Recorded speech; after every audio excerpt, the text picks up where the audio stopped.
დედა ვარ და კიბო მაქვს. გემუდარებით ნუ დაუტოვებთ შემშულს უცხო ადამიანებს, კეთილ ადამიანებო, დამეხმარეთ განკურნებაში. არ მინდა, არ მაქვს უფლება მოვკვდე, მაგრამ თქვენ გარდა საქართველოში არავის ვჭირდები. ვინ იზრუნებს ჩემს პატარა გოგონაზე, მე თუ მოვკვდები, მას ხომ ჩემს მეტი არავინ ჰყავს. ქრისტინესა და მისი პატარა ქალიშვილისთვის, ლილესთვის, ყოველი დღე გადარჩენისთვის ბრძოლაა. დედას კიბო აქვს, შხამიანი ჭიყვი ავთვისებიან სიმსივნეში გადაეზარდა, მაგრამ გამოკვლევებისა და მკურნალობის ფული არ აქვს. დაეხმარეთ მათ ძვირადღირებული გამოკვლევების ჩატარებაში. ნუ დაუშვებთ ტრაგედიას. დედაშვილი რამდენიმე წელი გერმანიაში ცხოვრობდა, როგორც ლტოლვილები. დეპორტაციის შემდეგ ისინი ყველაფრის გარეშე დარჩნენ. არც სახლი აქვს, არც ფული და არც აბუთები. ქალიშვილის პასპორტი აეროპორტში დაიკარგა. ახლა ოჯახს არანაირი შემოსავალი აქვს და არც არ საიდანელიან დახმარებას. ქრისტინე ჯანმრთელობის პრობლემების გამო ვერ მუშაობს. სოციალურ დახმარებასაც ვერ აკეთებს, რადგან ბავშვის საზღვარგარეთ დაბადების მოწმობა დაკარგულია. უკვე წელიწადნახევარია პატარა მინდე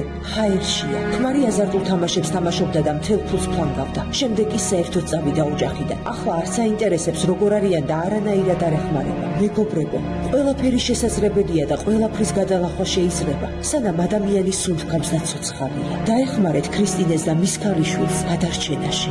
გადარიცხეთ ნებისმიერი თანხა ჩერნოვეცკის ფონდის ოფიციალური საიტის მეშვეობით.